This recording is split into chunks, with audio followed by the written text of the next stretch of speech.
அடுத்த குரூப் 4 இலக்கா வைத்துக்கொண்டு படித்திருக்கக்கூடிய மாணவர்களுக்கு சாம்பியன் என்ற சாதனையாளர் ஆகுவதற்காக சாம்பியன் ஃப்ரீ டெஸ்ட் பேட்ச் நம்ம யூடியூப் சேனல் லான்ச் பண்ணியிருக்கோம். இது குறித்த டீடைல் வீடியோ நம்ம யூடியூப் சேனல் இருக்குது, ஃபாலோ பண்ணிக்கோங்க.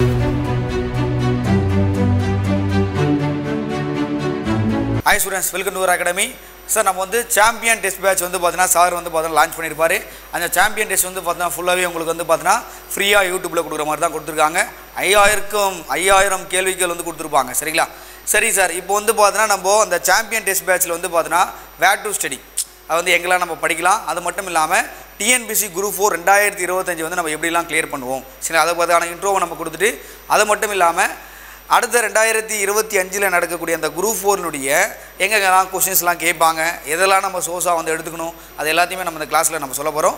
2025 வந்து ஏப்ரல் மாதம் எக்ஸாம் நோட்டிஃபிகேஷன் வரப்போது, ஜூலை மாதம் எக்ஸாம் நடக்க போகுதுன்னு சொல்லியிருக்காங்க. இந்த வருஷத்தில் பார்த்தீங்கன்னா இன்னும் 2 மந்த் தான் இருக்குது, அடுத்த வருஷம் பார்த்தீங்கன்னா ஒரு 3 மந்த் இருக்குது. ஓகேங்களா? டோட்டலாக வந்து பார்த்தீங்கன்னா ஒரு 5 மந்த் நல்லா ஞாபகம் வச்சுங்க. அடுத்து வந்து இருக்கக்கூடிய இந்த எக்ஸாம் நோட்டிஃபிகேஷன் எடுத்ததுக்கப்புறமா நீங்கள் ஃபுல்லாகவே ரிவிஷனும் டெஸ்ட்டும் போட்டால் மட்டும் தான் அந்த எக்ஸாமை கிளியர் பண்ண முடியும். அதுவும் சிங்கிள் ஸ்டேஜில் வந்து பார்த்தீங்கன்னா ஃபில்டர் பண்ணி எடுக்கக்கூடிய ஒரு எக்ஸாமில் நீங்கள் கம்பல்சரி வந்து பார்த்தீங்கன்னா ஒரு 165க்கு மேலே, அதாவது 165லேருந்து 170க்கு மேலே நீங்கள் போட்டால் தான் உங்களால் கம்பல்சரி ஜாபே வாங்க முடியும். அது மட்டும் இல்லாமல் டிஎன்பிஎஸ்சி குரூப் 4ன்றது வந்து பார்த்தீங்கன்னா எல்லாருமே வந்து எங்கே இருந்தால் சார் கேட்பாங்க, அதுக்கடுத்து எப்படிலாம் நம்ம அப்ரோச் பண்ணுறோம் எல்லாத்துலேயுமே இந்த வீடியோவில் நம்ம பார்க்கலாம். ஓகேங்களா சார்? முதல்ல 2025 குரூப் 4ல் வந்து பார்த்தா அந்த சாம்பியன் டெஸ்ட் பேட்ச் வந்து எந்த அளவுக்கு யூஸ்ஃபுல்லாக இருக்கும் அப்படின்னு பார்த்தீங்கன்னா, இது முழுக்க வந்து பார்த்தீங்கன்னா உங்களுக்கு ஸ்கூல் பள்ளி பாட புத்தகத்தில் என்ன வினாக்கள் இருக்கோ அதுதான் இருக்க போகுது. ஏன்னா பள்ளி புத்தகத்தை தவிர்த்து வெளியே கேட்கக்கூடிய வினாக்கள் உங்களுக்கு மட்டும் இல்லை, யாருக்குமே தெரிய போகிறது கிடையாது. ஓகேங்களா? அதனால் ஒரு 4-5 கொஸ்டின் வந்து பார்த்தீங்கன்னா வெளியிருந்து கேட்க போகிறாங்க. அந்த வெளியிருந்து கேட்க போகிற கொஸ்டினுக்காக நிறைய சோர்ஸ்கள் தேடி படிக்க வேண்டிய அவசியங்கள் வேணாம். ஓகேங்களா? முதல்ல நம்மளுக்கு தேவையான விஷயங்கள் பள்ளி பாட புத்தகங்கள் தான். சரி, என்னென்ன விஷயங்கள் நான் சொல்கிறேன்னு பாருங்கள். முதல்ல கரெக்டாக அதை தெளிவாக நோட் பண்ணுங்கள், இதை கரெக்டாக ஃபாலோ பண்ணுங்கள். கண்டிப்பாக நீங்கள் வந்து 2025க்கான குரூப் 4 கம்பல்சரி அடிச்சுக்கு பார்த்தீங்கன்னா நீங்கள் ஒரு வெற்றியாளராக ஆக முடியும். சரிங்களா சார்? முதல்ல வந்து பார்த்தீங்கன்னா எல்லாருக்குமே லாங்குவேஜ் வந்து பார்த்தீங்கன்னா தமிழ் தான் கொடுத்துருக்காங்க. சரிங்களா? முதல்ல தமிழ். இந்த தமிழில் வந்து பார்த்தீங்கன்னா டோட்டலாக 100 கொஷின் இருக்க போகுது. சரிங்களா? இந்த 100 கொஷின் வந்து பார்த்தா எங்கே சார் கேட்க போகிறாங்க அப்படின்னு பார்த்தீங்கன்னா, உங்களுக்கான சிலபஸ் கொடுத்துருக்காங்க. அந்த சிலபஸ் வந்து பார்த்தீங்கன்னா பழைய புத்தகமாக புதிய புத்தகமான குழப்பங்கள் நிறைய பேருக்கு வரலாம். சரிங்களா? முதல்ல வந்து சொல்ல வேண்டிய விஷயம், சிலபஸில் என்ன இருக்கோ அந்த டாபிக்கானது பழைய புத்தகத்துலேயும் புதிய புத்தகத்துலையும் இருந்தால் அதை தேர்ந்தெடுத்து படிப்பது ரொம்ப நல்லது. ஓகேங்களா? புதிய புத்தகம் வந்து சார் நான் படிச்சிட்டேன், அடுத்து வந்து பார்த்தீங்கன்னா கொஸ்டின் எல்லாமே பழைய புத்தகத்தில் கேட்டாங்க, அதெல்லாம் கிடையாது. ஒரு சிலபஸில் வந்து பார்த்தீங்கன்னா பாரதியார் அப்படின்னு ஒரு டாப்பிக்கை கொடுத்தாங்கன்னா பழைய புத்தகம் அண்ட் புதிய புத்தகம் ரெண்டுத்தையுமே நீங்கள் சேர்த்து தான் படிக்கணும். அதுவும் சிலபஸில் என்ன இருக்கோ அதை மட்டும் நல்லா தெளிவாக படிங்க, அதுதான் ரொம்ப முக்கியமான ஒரு விஷயம். அப்போது இந்த இடத்துல வந்து பார்த்தீங்கன்னா நம்மளுக்கு ஓல்டு புக்கும் அண்ட் நியூ புக் ரெண்டுமே தேவை. அதுவும் சிலபஸில் என்ன இருக்கும் அதுதான் நீங்கள் படிக்க போகிறீங்க. சும்மா உட்காந்துட்டு பார்த்தா நிறைய விஷயங்கள் படிக்க போகிறதில்ல. இந்த 100க்கு வந்து பார்த்தீங்கன்னா நீங்கள் எவ்வளோ மார்க் ஸ்கோர் பண்ணணும் அப்படி 100 ஓட போட்டால் சந்தோஷம் தான். இல்லை சார் நம்மளால் கம்பல்சரி ஜாப் ஆகணும் அப்படின்னு பார்த்தீங்கன்னா நீங்கள் கம்பல்சரி ஒரு 95 ப்ளஸ் ஆகுது, அதாவது 90 to 95 வந்து மார்க்காவது நீங்கள் வாங்கி ஆகணும். சரிங்களா? இந்த ரேஞ்சில் வாங்கினா தான் வந்து பார்த்தீங்கன்னா நீங்கள் ஓகே வந்து பார்த்தீங்கன்னா ஒரு காம்படிஷனுக்குள்ளே இருக்குன்ற ஒரு அர்த்தம். ஓகேங்களா? அப்போ தமிழ் என்பது ரொம்ப முக்கியமான ஒரு விஷயம். இந்த தமிழ் வந்து பார்த்தீங்கன்னா ஒவ்வொரு நாளைக்கு வந்து பார்த்தீங்கன்னா நீங்கள் படிச்சிருப்பீங்க 6th standard 7th 8th 9th 10th +1 +2 book கூட வந்து கொஸ்டின்ஸ்லாம் இப்போ கேட்க ஆரம்பிச்சிட்டாங்க. அப்போது 6 முதல் +2 புக்கு வந்து பார்த்தீங்கன்னா இருக்கக்கூடிய தமிழ் பாட புத்தகத்தில் என்ன இருக்கோ அதை நல்லா தெளிவாக படிங்க. முதல்ல வந்து பார்த்தீங்கன்னா படிக்கும் போதே சொல்கிற விஷயங்கள், புக் பேக்கில் என்ன கொடுத்துருக்காங்க ஆன்சர் கீ, சரிங்களா? அதெல்லாம் கரெக்டாக மார்க் பண்ணிக்கலாம் பாருங்கள், அதெல்லாம் ரொம்ப முக்கியம். சரிங்களா? அதை திருப்பி வந்து பார்த்தீங்கன்னா புக் பேக்கில் இருக்கக்கூடிய வினாக்கள் தான் நிறைய கேட்குறாங்க, அதுவும் இல்லாமல் பாக்ஸ் கண்டென்ட் இதுதான் நிறைய கேட்குறாங்க, அது நல்லா முதல்ல படிச்சிடுங்க. சரிங்களா? அது சார் வந்து பார்த்தீங்கன்னா பாடல் வரிகள்லாம் கேட்குறாங்களே அதெல்லாம் சார் பண்ணுறது அப்படின்னு பார்த்தீங்கன்னா, பாடல் வரிக்கு நிறைய டைம் ஸ்பெண்ட் பண்ணி உங்களை இதுவை வந்து நேரத்தை வந்து வீணடிக்காதீங்க, அதை வந்து பார்த்துக்கலாம். சரிங்களா? ப்ரீவியஸ் இயரில் கேட்ட வினாக்களே தான் திருப்பி கேட்க போகிறாங்க. அப்போது திரும்ப சொல்கிற விஷயம், பள்ளி பாடப்புத்தகம் ரொம்ப முக்கியமான விஷயம். அதுக்கடுத்து ப்ரீவியஸ் இயர் கொஸ்டின் பேப்பர். ஓகேங்களா? ப்ரீவியஸ் இயர் கொஸ்டின் பேப்பரில் கேட்ட வினாக்கள் அப்படியே கட் காப்பி பண்ணி பார்த்தீங்கன்னா டிஎன்பிஎஸ்சியில் எப்போவுமே கேட்பாங்க, அது ரொம்ப முக்கியமான ஒரு விஷயங்கள். அப்போது எல்லாம் சார் ஸ்கூல் புக்கெலாம் நான் படித்து முடிச்சிட்டேன், இருந்தாலும் வந்து பார்த்தீங்கன்னா டெஸ்ட் பேட்சும் ஒரு இன்ஸ்டியூட்டில் வாங்கி நான் போட்டுட்டேன், இருந்தாலும் வந்து பார்த்தீங்கன்னா நான் எக்ஸாம் ஆளுக்குள்ளே போகும்போது வந்து பார்த்தீங்கன்னா அவங்க கேட்குற வினாக்கள் எனக்கு சரியாக ஆன்சர் பண்ண முடியல அப்படின்னா, அதுக்கான முதல் காரணமே நீங்கள் வந்து ப்ரீவியஸ் இயர் கொஸ்டின் பேப்பரை பார்க்காம போகிறதா முதல் காரணமே. அப்போது நீங்கள் ப்ரீவியஸ் இயர் கொஸ்டின் பேப்பரை தெளிவாக பார்த்துட்டு போனீங்க அப்படின்னாவே உங்களால் கம்பல்சரி சொல்லலாம் எல்லாருமே அவரேஜாக அந்த 80 to 90 என்ற மார்க் எல்லாருமே ஸ்கோர் பண்ணுவாங்க. இருந்தாலும் தமிழில் வந்து 90 to 95 இல்லை 95க்கு மேலே போகிறது வந்து பார்த்தீங்கன்னா நீங்கள் எந்த அளவுக்கு டெஸ்ட்டை போகிறீங்களோ, எந்த அளவுக்கு வந்து பார்த்தீங்கன்னா நீங்கள் பண்ணுற தவறுகளை திருத்திக் கொள்ளுங்களோ அதுதான் வந்து முக்கியமான காரணம். அப்போது தமிழுக்கு வந்து பார்த்தீங்கன்னா ஒவ்வொரு நாளைக்குமே நான் சொல்கிற விஷயங்கள் தான்.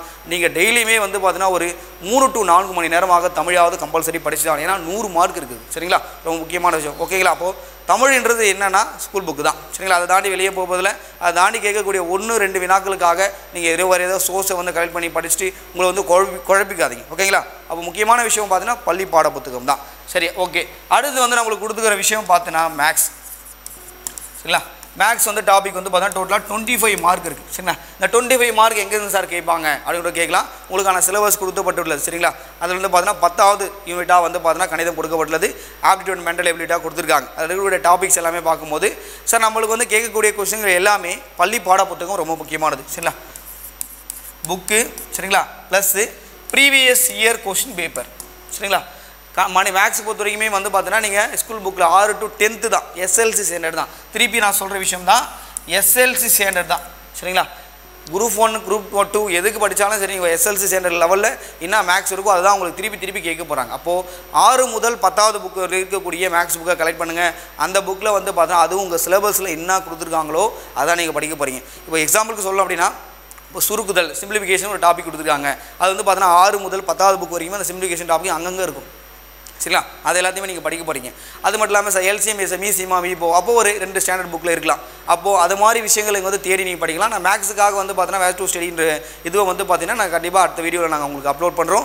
ஓகேங்களா, அப்போது மேக்ஸ் பொறுத்த வரைக்குமே பள்ளி பாட புத்தகம் ப்ரீவியஸ் இயர் கொஸ்டின் பேப்பரை நீங்கள் திரும்ப வந்து சால்வ் பண்ணி பார்த்துட்டுனாவே போதும். உங்களுக்கு கம்பல்சரியாக 25க்கு ஒரு 23, 22 போட முடியும். ஓகேங்களா, அது மட்டும் இல்லாமல் இப்போ ரீசெண்டாக டிஎன்பிஎஸ்சி பண்ண விஷயங்கள் பார்த்தீங்கன்னா எல்லாருமே வந்து பார்த்தீங்கன்னா ஆப்டிடியூட் அது மென்டல் எபிலிட்டிலாம் போட்டுருவாங்க. பட் ரீசனிங்கிற ஒரு விஷயத்தை வந்து பார்த்தீங்கன்னா அவங்க வந்து ஒரு மேஜர் இதுவாக வைக்கிறாங்க. என்ன சார் பண்ணுறாங்க அப்படின்னா அந்த ரீசனிங் எப்பவுமே கொஸ்டினாக கேட்கறது கிடையாது ஒரு 2 இயர்ஸ்க்கு முன்னாடி. ஆனால் இப்போ நடக்கக்கூடிய எல்லா எக்ஸாம்லையுமே சரி ரீசனிங் என்ற ஒரு கொஸ்டினை 5 கொஸ்டினே கேட்குறாங்க. சரி, அந்த 5 கொஸ்டின் வந்து பார்த்தீங்கன்னா நார்மலாக வந்து பார்த்தீங்கன்னா எல்லாருக்குமே வந்து பார்த்தீங்கன்னா அந்த இதெல்லாம் பண்ணுவாங்க. சரிங்களா, ஆப்டிடியூட் எல்லாமே நல்லா போட்டுருவாங்க. பட் ரீசனிங்கில் வந்து 5 கொஸ்டினுக்கு 2 கொஸ்டின் 3 கொஸ்டின் போகிறது ரொம்ப தடுமாறாங்க. அப்போது ரீசனிங் என்பது சார் நம்ம புக்கில் இருக்குது, ஆனால் ரீசனிங் என்பது நம்ம புக்கில் கிடையாது. அதுக்கு வந்து சார் எந்த புக்கு நம்ம ரெஃபர் பண்ணலாம் அப்படின்னு பார்த்தீங்கன்னா RS அகர்வால் புக்கு நம்ம ரெஃபர் பண்ணலாம். ஓகேங்களா, RS அகர்வால் புக்கே நீங்கள் வந்து ரெஃபர் பண்ணலாம். அதில் வந்து பார்த்தீங்கன்னா இருக்கக்கூடிய வினாக்கள் அப்படியே கட் காப்பி பண்ணி கேட்குறாங்க. ஓகேங்களா, அப்போது இந்த இடத்துல நம்ம சொல்ல வேண்டிய விஷயங்கள் என்ன அப்படின்னு பார்க்கும்போது நீங்கள் எஸ்எல்சி ஸ்டாண்டர்டில் இருக்கக்கூடிய புத்தகத்தில் இருக்கக்கூடிய மேக்ஸ் வினாக்களை நல்லா ப்ராக்டிஸ் பண்ண போகிறீங்க. ப்ரீவியஸ் இயர் கொஸ்டின் பேப்பரில் இருக்கக்கூடிய வினாக்கள் நல்லா இது பண்ண போகிறீங்க. அது மட்டும் இல்லாமல் RS அகர்வால் என்ற புக்கை நீங்கள் வந்து பார்த்தீங்கன்னா ரெஃபரன்ஸுக்கு வச்சுக்க போகிறீங்க. ஓகேங்களா, அப்போ அந்த 3 புக்கில் இருக்கக்கூடிய வினாக்களை நீங்கள் ரெகுலராக ப்ராக்டிஸ் பண்ண டெய்லியுமே வந்து சொல்லணும் அப்படின்னா 1 to 2 மணி நேரம் அதாவது சரிங்களா மேக்ஸ் வந்து நீங்கள் டெய்லியும் ப்ராக்டிஸ் பண்ணணும். அப்போ தான் மேக்ஸில் வந்து 25 கூட அடிக்கலாம், பிரச்சனை கிடையாது. அப்போது இந்த விஷயங்களை வந்து தெரிஞ்சுங்க. சரி, அப்போ சார் மேக்ஸ் நான் எல்லாமே போட்டு பார்த்துட்டேன். சரி, லாஸ்ட்டு வந்து பார்த்தீங்கன்னா எக்ஸாம் முன்னாடி வந்தனால போட முடியல, ஒரு 10 நாள் நான் போடலை, உடனே எக்ஸாம் ஹால் போய்ட்டு வந்து பார்த்தீங்கன்னா மேக்ஸ் கொஞ்சம் வந்து பார்த்தீங்கன்னா உங்களுக்கு ஸ்லோவாக தான் நீங்கள் ஸ்லோ ஸ்பீடில் தான் போடுவீங்க. அப்போது நீங்கள் ரெகுலராக மேக்ஸ் வந்து போடும்போது தான் உங்களுக்கு எக்ஸாம் ஹாலில் கூட ரொம்ப ஒரு வேகமாக போட முடியுன்ற ஒரு தன்மை ஏற்படும். ஓகேங்களா, அப்போது மேக்ஸுக்கு பொறுத்த வரைக்கும் என்னது school book previous year question paper RS Agarwal வந்து பார்த்தீங்கன்னா ரெஃபரன்ஸ் தான் வச்சுங்க. அப்போ முக்கியமாக சொல்லணும் அப்படின்னா நீங்கள் புக்கையும் ப்ரீவியஸ் இயர் கொஸ்டின் பேப்பர் பார்த்தாவே போதும், 20க்கு மேலே போட்டுடலாம், பிரச்சனையே கிடையாது. ஆனால் இருந்தாலும் ரீசனிங்கில் சில இடத்துல நம்ம வந்து டிஎன்பிஎஸ்சி பசங்க அடி வாங்குறதுக்கான நிறைய வாய்ப்புகள் இருக்குது. அப்போது என்ன பண்ணால் RS அகர்வால் புக்கில் இருக்கக்கூடிய ரீசனிங்கை கொஞ்சம் சில இதெல்லாம் பார்த்துட்டு போங்க, அது ரொம்ப நல்லது. அப்போது இந்த இடத்துல பாருங்களேன், தமிழ் அண்ட் மேக்ஸ்க்கு வந்து பார்த்தீங்கன்னா டோட்டலாக 125 மார்க் இருக்குது. சரி, அந்த 125க்கு நம்ம கம்பல்சரி பார்த்தீங்கன்னா ஒரு 115வது போடணும். 10 மார்க் சார் தமிழில் ஒரு 5 மார்க் போட்டோம், இதில் கூட ஒரு 5 மார்க் போய்டும். அப்போ 115 மார்க்குன்றது வந்து பார்த்தீங்கன்னா இதுதான் ரொம்ப முக்கியமான ஏரியா, தமிழும் மேக்ஸ் தான். சரி, அதை தாண்டி சார் நம்ம ஜிஎஸ்சி சார் இதெல்லாம் நான் நல்லா பண்ணிட்டேன், சில நான் தமிழ் மேக்ஸ் மட்டும் படித்தா டிஎன்பிஎஸ்சியில் வேலை வாங்கிடுவோமா அப்படிலாம் கிடையாது. இப்போ ரீசனாக நடக்கக்கூடிய எல்லா எக்ஸாம்லையுமே என்ன பண்ணுறாங்க அப்படின்னா இப்போ 2ல் நடந்த எக்ஸாம் எல்லாமே டிகிரி ஸ்டாண்டர்ட் லெவல் எக்ஸாம். அது என்ன பண்ணிட்டாங்கன்னா எல்லா விஷயங்களுமே வந்து எல்லாருமே தமிழும் மேக்ஸ் அவரேஜாக பண்ணிட்டாங்க. சரி, நான் இங்கிலீஷும் அவர் வந்து மேக்ஸும் அவரேஜாக பண்ணிட்டாங்க. பட் ஜிஎஸ்ஐ எல்லாரையும் சரியாக பண்ணவே முடியல.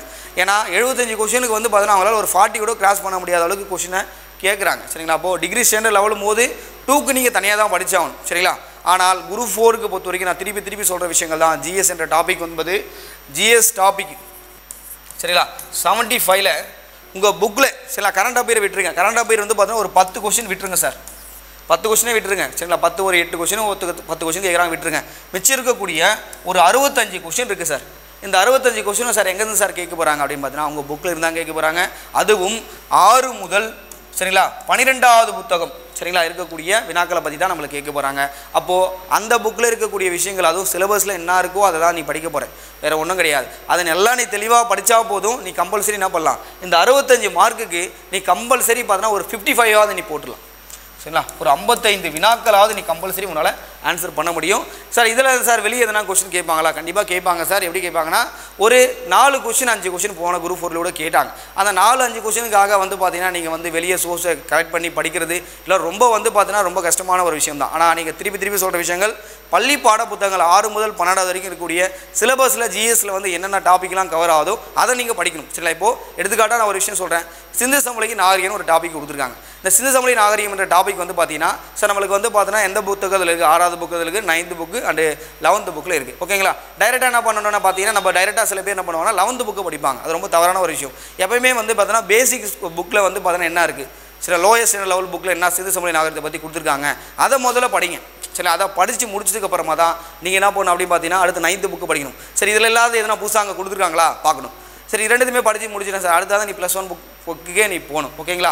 அதே மாதிரி தான் சார் எல்லா டாப்பிக்குமே. சரிங்களா? நீங்கள் வந்து பார்த்தீங்கன்னா எல்லாருமே என்ன பண்ணாலும் +1 +2 புக்லாம் நல்லா படிச்சிட்டேன் சார், என்னால் வந்து பார்த்தீங்கன்னா 6 முதல் 10வது புக் வந்து என்னால் சரியாக படிக்க முடியல அப்படின்னா உங்களால் குரூப் 4 வந்து பார்த்தீங்கன்னா காம்படிட்டாக நீங்கள் இருக்க முடியாது. திருப்பி சொல்கிற விஷயங்கள் 6 முதல் 10வது புக்கை தெளிவாக படிச்சுட்டு தான் நீங்கள் +1 +2 புக்கில் இருக்கக்கூடிய டாபிக்ஸை நீங்கள் படிக்கணும். சரிங்களா? சில டாபிக்ஸ் வந்து இருக்குது சார். இப்போ எக்கனாமிக்ஸ் அப்படின்னா அது +1 +2 புக்கில் தான் கொஸ்டினே கேட்குறாங்க. அந்த டாபிக் அங்கே படிச்சிக்கலாம், பிரச்சனை கிடையாது. இல்லை மிச்சம் இருக்கக்கூடிய டாபிக் எல்லாமே நமக்கு என்ன பண்ணுறாங்க, நம்ம இதில் தான் கேட்குறாங்க. யூனிட் 9 டாபிக் வந்துக்குள்ளே நம்ம போவேன்னா அது வந்து கரண்ட் அஃபேர் பேஸ் பண்ணி டேட்டா பேஸ் பண்ணி கேட்கக்கூடிய ஏரியா. அது வந்து கரண்ட் அஃபேர் பேஸ் பண்ணி அது உள்ள கேட்டுருவாங்க. அப்போது உங்களுக்கு பள்ளி பாட போதில் திருப்பி சொல்ல வேண்டிய விஷயங்கள் தான் பாருங்கள். 55+ கொஷின், ஒரு 57-58 கொஷின் வந்து பார்த்தீங்கன்னா உங்களுக்கு பள்ளி பாடப்புத்தகத்தில் இருக்கக்கூடிய வினாக்கள் தான் கேட்பாங்க. அதுவும் பழைய புத்தகமாக புதிய புத்தகமானு கேட்கும்போது புதிய புத்தகத்தை மொத்தம் நல்லா ஜிஎஸ்சில் சொல்கிற வரைக்கும் திருப்பி சொல்கிற விஷயங்கள் புதிய புத்தகத்தை நல்லா படிங்க. இதில் வேறு என்ன சார் விஷயங்கள்? ஃபஸ்ட்டு வந்து பார்த்தோன்னா புக்கு. சரிங்களா? ஃபஸ்ட்டு வந்து book plus previous year question paper sir. நம்ம ஆளுங்க வந்து பார்த்தீங்கன்னா எல்லாருமே புக்கில் இருக்கக்கூடிய டேட்டாஸ் எல்லாத்தையுமே படித்து போயிருப்பாங்க. இருந்தாலும் ப்ரீவியஸ் இயர் இருக்கக்கூடிய கொஸ்டினை வந்து வினாக்கள் வந்து நம்ம படிச்சிருக்க மாட்டாங்க. அதான் திருப்பி சொல்கிற விஷயங்கள்.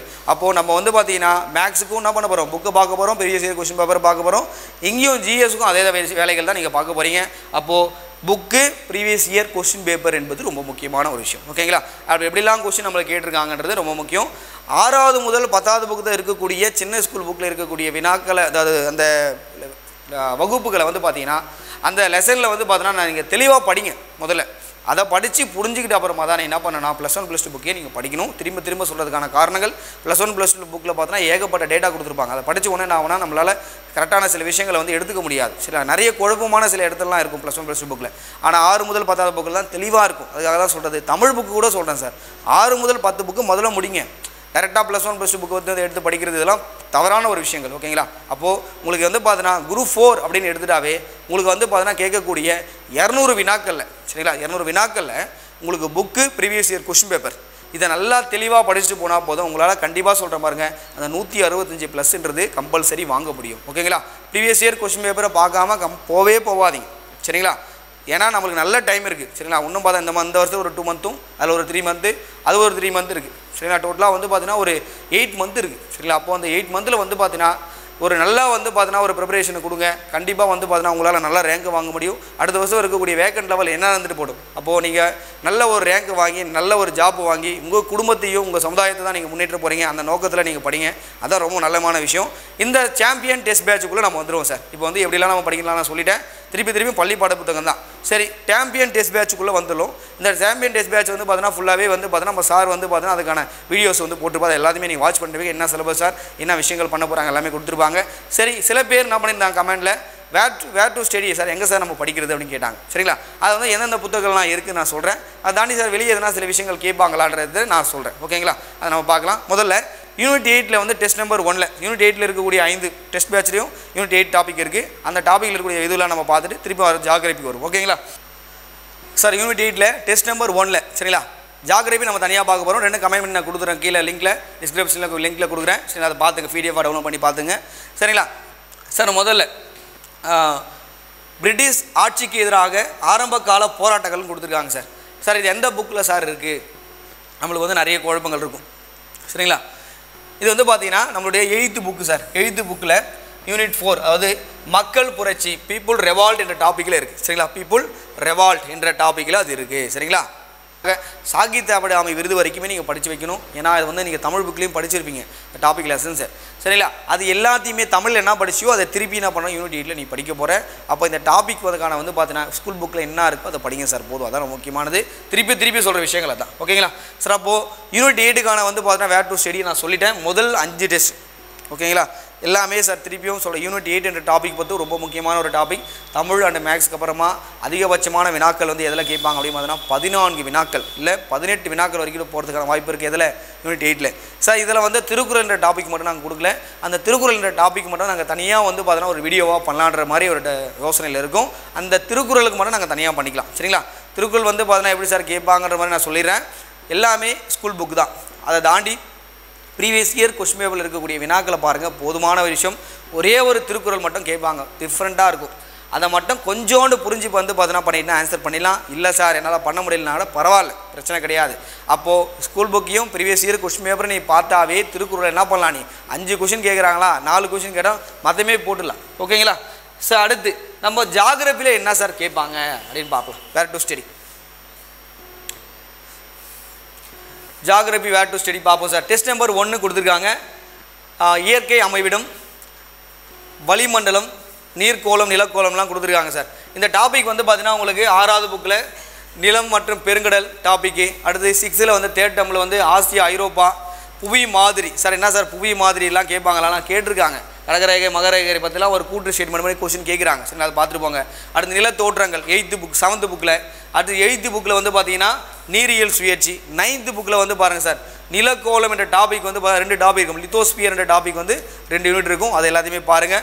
அடுத்து வந்து பார்த்தீங்கன்னா வளிமண்டலம் என்ற ஒரு டாபிக் இருக்குது சார். சார் இதெல்லாம் வந்து பார்த்தீங்கன்னா ரொம்ப சின்ன சின்ன லெசனாஸாக இருக்கும், சரிங்களா? இங்கே பாருங்கள் யூனிட் 3ல் வந்து வளிமண்டலம், நீர்க்கோளம், வளிமண்டலம், நீர்க்கோளம், உயிர்கோளம், சரிங்களா? அதுக்கடுத்து ரொம்ப முக்கியமாக சொல்லணும் அப்படின்னா நீங்கள் ஜாகிரபி பொறுத்த வரைக்குமே சார் எப்பயுமே வந்து கொஸ்டின்ஸ் வந்து அதனுடைய ஜாகிரபி வேரியேஷன் பொறுத்த வரைக்குமே 6 to 10 இந்த ரேஞ்சில் கொஸ்டின்ஸ் கேட்குறாங்க. சில டைமில் 11-12 கொஸ்டின் கூட கேட்டிருக்காங்க டிஎன்பிசியில். ஆனால் பெரும்பான்மையான வினாக்கள் பாருங்களேன் எல்லாமே உங்களுக்கு 10th புக்கில் தான் சார் கேட்பாங்க. இந்தியாவினுடைய அமைவிடம் மற்றும் வடிகால் அமைப்பு. அப்போது நீங்கள் 10th புக்கில் இருக்கக்கூடிய ஜாகிரபியை தெளிவாக படித்தா போதும், உங்களால் 5 முதல் 6 வினாக்களை டிஎன்பிசியில் பண்ண முடியும், சரிங்களா? 6 முதல் 9 வரைக்கும் படித்து வந்து சார் என்னால் என்ன சார் படிக்க முடியல, விட்டுருங்க, பரவாயில்ல, தப்பு கிடையாது. ஆனால் 5 முதல் அதான் சரிங்களா 5 முதல் 6 வினாக்களை நீங்கள் கரெக்டாக ரைட் பண்ணோம் அப்படின்னா நீங்கள் 10th புக்கில் இருக்கக்கூடிய ஜாகிரபியை முதல்ல படிக்கணும், சரிங்களா? அதுதான் ரொம்ப முக்கியமான டேட்டாக்கள், ஓகேங்களா சார்? அப்போது இந்த டாபிக் வந்து பார்த்தீங்கன்னா கண்டிப்பாக இந்த இடத்துல தான் கொஸ்டின் கேட்பாங்க 10th புக்கு சார். அதுக்கடுத்து வந்து பார்த்தீங்கன்னா சார் 11th புக்லேயும் சில விஷயங்கள்லாம் இருக்குது சார், சரிங்களா? நீங்கள் முதல்ல 6 முதல் 10th புக்கில் இருக்கக்கூடிய இது வந்து படிச்சுட்டு நீங்கள் அதுக்கடுத்து போங்க, சரிங்களா? சரி 11th புக்கு, சரிங்களா? யூனிட் 1, யூனிட் 3 வந்து பாறைக்கோளம், யூனிட் 4 வந்து பார்த்தீங்கன்னா பாறைக்கோளின் வெளி இயக்கங்கள், நீர்க்கோளம், 5வது டாபிக், 6வது டாபிக் வந்து வளிமண்டலம், 7வது டாபிக் வந்து உயிர்கோளம். அப்போது இந்த டாப்பிக்கில் வந்து பார்த்தீங்கன்னா நான் திரும்ப சொல்கிற விஷயங்கள் பார்த்துங்க. ஏன் சார் திரும்ப சொல்கிறேன்னு நினச்சிக்காதீங்க. 10th புக்கு நல்லா படிங்க, ஜாகிரபியை கண்டிப்பாக ஆன்சர் பண்ணிடலாம் எக்ஸாம் ஹாலில். இருந்தாலும் சார் இங்கே வந்து கொஞ்சம் சில விஷயங்கள் கொஞ்சம் படிச்சுட்டு போங்க. இந்த டெஸ்ட்டுக்கு வந்து பார்த்தீங்கன்னா உங்களுக்கான வேர் டு ஸ்டடி கொடுத்துட்டு அதை படிச்சுங்க. அடுத்து டெஸ்ட் நம்பர் 2 சார் பாருங்கள். இந்த டெஸ்ட் நம்பர் 2 வந்து பாருங்கள் பருவமழை. அடுத்து வந்து பார்த்தீங்கன்னா மழைப்பொழிவு, வானிலை, காலநிலை எல்லாமே கொடுத்துருக்காங்க சார். அடுத்து அதை தாண்டி வேறு என்ன சார் கொடுத்துருக்காங்க? வாட்டர் சார், நீர் வளங்களும் கொடுத்துருக்காங்க, சரிங்களா? இந்த டாபிக் வந்து சார் எங்கே இருக்குதுன்னு பாருங்கள் சார். 8th புக்கில் இருக்குது சார். 8th டேர்ம் 1ல் வந்து பார்த்தீங்கன்னா யூனிட் 2ல் இருக்குது. அடுத்து வந்து பார்த்தீங்கன்னா 10th புக்கு சார். எல்லா இடத்துலையுமே 10th புக்குன்றது கம்பல்சரி ப்ளே ஆகும், பார்த்துங்க. அப்போது 10th புக்கில் இந்தியாவினுடைய காலநிலை மற்றும் இயற்கை தாவரங்கள் என்ற டாபிக்கு யூனிட் 2ல் 2.3 என்ற இடத்துல இருக்குது, சரிங்களா? ரொம்ப முக்கியமான ஒரு விஷயம். அடுத்து 12th புக்கில் இருக்குது சார். அது பேணத்தக்க மேம்பாடு அப்படின்னு கொடுத்துருப்பாங்க, அந்த டாபிக் கொஞ்சம் படிச்சுங்க, சரிங்களா சார்? அடுத்து வந்து இந்த வளங்கள் மற்றும் நீர்ன்ற டாபிக் பாருங்களேன், ரிசோர்ஸ். 6th டேர்மில் இருக்குது, 7th இருக்குது, 6th இருக்குது, 7th இருக்குது. யூனிட் 1 யூனிட் ஓகேங்களா? யூனிட் 1லேயே இருக்காது, வளங்கள் ஒரு டாபிக் கொடுத்துருப்பாங்க, அதை படிச்சுங்க சார். அடுத்து டெஸ்ட் நம்பர் 3 பாருங்கள் சார். டெஸ்ட் நம்பர் 3 வந்து பார்த்தீங்கன்னா மண், கனிமங்கள், இயற்கை வளங்கள், காடு, வனவிலங்கு, விவசாய முறை, போக்குவரத்து, தகவல் தொடர்புடையும் கொடுத்துருக்கும். இருந்தாலும் இதில் வந்து பார்த்தீங்கன்னா மண் என்ற டாபிக் வந்து பாருங்கள் 8வது புக்கில் யூனிட் 1ல் இருக்குது, ராக் அண்ட் சாயில், பாறை மற்றும் மண். 10th புக்கில் பாருங்கள் வளங்கள் மற்றும் தொழிலகங்கள் என்ற டாபிக், இயற்கை வளங்கள் கொடுத்துருக்காங்க பார்த்தீங்களா, அந்த கனிமங்கள் எல்லா டாப்பிக்கும் அதில் இருக்கும். அடுத்து 12th புக்லேயும் இருக்குது வளங்கள். அடுத்து காடுகள், வனவிலங்குகள் மற்றும் விவசாய முறை. இதில் இயற்கை தாவரங்கள் என்ற டாபிக் பாருங்கள், 2வது யூனிட்டில் 2.4 2.5 வரைக்கும் தான் இருக்குது. சரி, ஒரு 3 பேஜஸ் இருக்கலாம். ஓகேங்களா?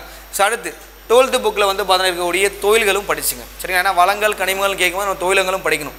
அடுத்து போக்குவரத்துகள் வந்து கொடுத்துருக்காங்க சார், இந்த டூரிசம் பார்ட். 7th புக்கில் வந்து பார்த்தீங்கன்னா டேர்ம் 2ல் வந்து பார்த்தீங்கன்னா இருக்கக்கூடியது வந்து சுற்றுலா. அடுத்து வந்து பார்த்தீங்கன்னா 9th புக்கில் வந்து பார்த்தீங்கன்னா நில வரைபடை திறன்கள் கொடுத்துருக்காங்க. அடுத்து வந்து பார்த்தீங்கன்னா இந்த இந்திய மக்கள் தொகை போக்குவரத்து மற்றும் தொடர்புகள், இது 10th புக்கில் இருக்குது சார், ரொம்ப முக்கியமான விஷயம், யூனிட் நம்பர் 5. அடுத்து வந்து பார்த்தீங்கன்னா 12th புக்கு சார், இது 12th புக் கொடுத்துருக்காங்க பாருங்க. சரிங்களா? 12th புக்கில் வந்து பார்த்தீங்கன்னா புவி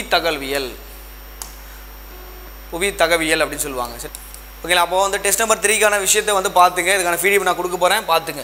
சார் அடுத்து மக்கள் தொகை அடர்த்தி சார், இந்த டாபிக் வந்து எங்கே சார் இருக்கும் அப்படின்னு பார்த்தீங்கன்னா சார் வந்து பார்த்தீங்கன்னா இது வந்து 7th புக்கில் வந்து கொடுத்துருக்குவாங்க, குடியிருப்புகள் என்ற பார்ட், யூனிட் 3. சரிங்களா? அடுத்து டேர்ம் 2ல் வந்து பார்த்தீங்கன்னா இடம்பெயர்வு மற்றும் நகரமயமாதல். 9th புக்கில் வந்து மனித மற்றும் சுற்றுச்சூழல். 12th புக்கில் வந்து பார்த்தீங்கன்னா மக்கள் தொகை புவியியல் என்ற டாபிக் கொடுத்துருப்பாங்க சார், நல்லா படிச்சுட்டு போகணும். Test number 4. டெஸ்ட் நம்பர் 4லேயே வந்து பார்த்தீங்கன்னா நம்ம ஜாகிரபி ஃபுல்லாகவே முடிச்ச மாதிரி இருக்குது, இங்கே பார்க்கலாம். ஸோ அடுத்து வந்து பார்த்தீங்கன்னா ஜாகிரபி என்ற டாபிக் வந்து பார்த்தீங்கன்னா 12th புக்லேயே கலாச்சாரம் மற்றும் அரசியல் புவியியல் என்ற டாபிக் படிச்சுங்க. இயற்கை பேரிடர்கள் என்ற டாபிக் வந்து எல்லா இதுலையுமே இருக்கும், பேரவை புரிந்து கொள்ளுதல். அடுத்து வந்து பார்த்தீங்கன்னா பேரிடர் மேலாண்மை, சுற்றுச்சூழல் மாசுபாடு, பருவநிலை மாற்றம், இது எல்லா டாப்பிக்குமே வந்து பாருங்களேன் 8th புக்லேயும் வந்து இடர்கள் வருகிற டாபிக் வருது, புவியினுடைய உள்ளமைப்புகள் நீங்கள் படிக்கணும். சரிங்களா? அடுத்து 9th புக்கில் வந்து பேரிடர் மேலாண்மை, சரிங்களா? 9th book unit 8ல். அடுத்து 10th புக்கில் பாருங்கள் 7th யூனிட், சரிங்களா? தமிழ்நாட்டினுடைய மாநில புவியியல் படிக்கணும், இயற்கை பேரிடர்கள் படிக்கணும். அடுத்து வந்து பார்த்தீங்கன்னா மனிதனால் ஏற்படும் பேரிடர்கள் மற்றும் அழிவுகள் 12th புக்லையும் இருக்குது, +1 அண்ட் +2 புக்கில் 2த்துலையுமே இருக்குது. ஓகேங்களா? அப்போது டெஸ்ட் நம்பர் 4க்கான விஷயங்கள் வந்து பார்க்கும்போது சார் நிறைய விஷயங்கள் இருக்குது, எல்லாமே வந்து 6 முதல் 12வது புக்கில் கொடுத்துருக்காங்க. நீங்கள் படிக்க வேண்டிய விஷயங்களே வந்து திரும்ப சொல்கிறது. சரிங்களா? 10th புக்கு சார், 10th புக்கை முதல்ல படிங்க. என்ன சார் சொல்கிறேன், 10th புக்கு ஜாகிரபி நீ படித்து முடிச்சு அப்படின்னா ஜாகிரபி நீ ஆன்சர் பண்ண முடியும். அதை தாண்டியும் யூனிட் 9ல் கேட்கக்கூடிய சார், யூனிட் 9 டேட்டா நான் சொல்லிட்டேன், இருந்தாலும் யூனிட் 9ல் வந்து வினாக்கள் எதுனா கேட்டாங்கன்னா தமிழ்நாடு சம்மந்தப்பட்ட வந்து ஜாகிரபி கேட்குறாங்க அப்படின்னு பார்த்தா அது யூனிட் 9ல் தான் கேட்பாங்க. ஓகேங்களா? சார் அடுத்து வந்து தமிழ் வந்து பார்த்தீங்கன்னா 6 ஓல்டு புக்குன்னு கொடுத்துருப்பாங்க சார், ஓல்ட் அண்ட் நியூ புக்குன்னு கொடுத்தா கூட அந்த புக்கு வந்து பார்த்தீங்கன்னா சார் நீங்கள் படிக்க போகிறீங்க, அதில் தான் கொஸ்டின்கள் வினாக்கள் வரப்போகுது. அடுத்து சிம்பிளிஃபிகேஷன் அண்ட் 10% கொடுத்துருக்காங்க. அந்த சுருக்குதல் என்ற டாபிக் வந்து உங்கள் ஸ்கூல் புக்கில் இருக்கிறத பாருங்கள், ப்ரீவியஸ் இயர் கொஸ்டின் பேப்பரில் இருக்கிற வினாக்களையும் பாருங்கள், பர்சன்டேஜும் அதே தான். சரிங்களா? அந்த டாப்பிக்லாம் பாருங்கள். நான் வந்து பார்த்தீங்கன்னா வேர் டு ஸ்டடி வந்து பார்த்தீங்கன்னா மேக்ஸுக்கு மட்டும் தனியாக ஒரு வேர் டு ஸ்டடி வந்து டிஎன்பிசிக்கே இப்படி படிக்கணுன்ற இது வந்து நம்ம வந்து கொடுக்குறேன். சரிங்களா சார்? இதே மாதிரி வந்து பார்த்தீங்கன்னா அடுத்த கிளாஸில் உங்களை வந்து மீட் பண்ணுறேன். ஓகேங்களா? பாய்.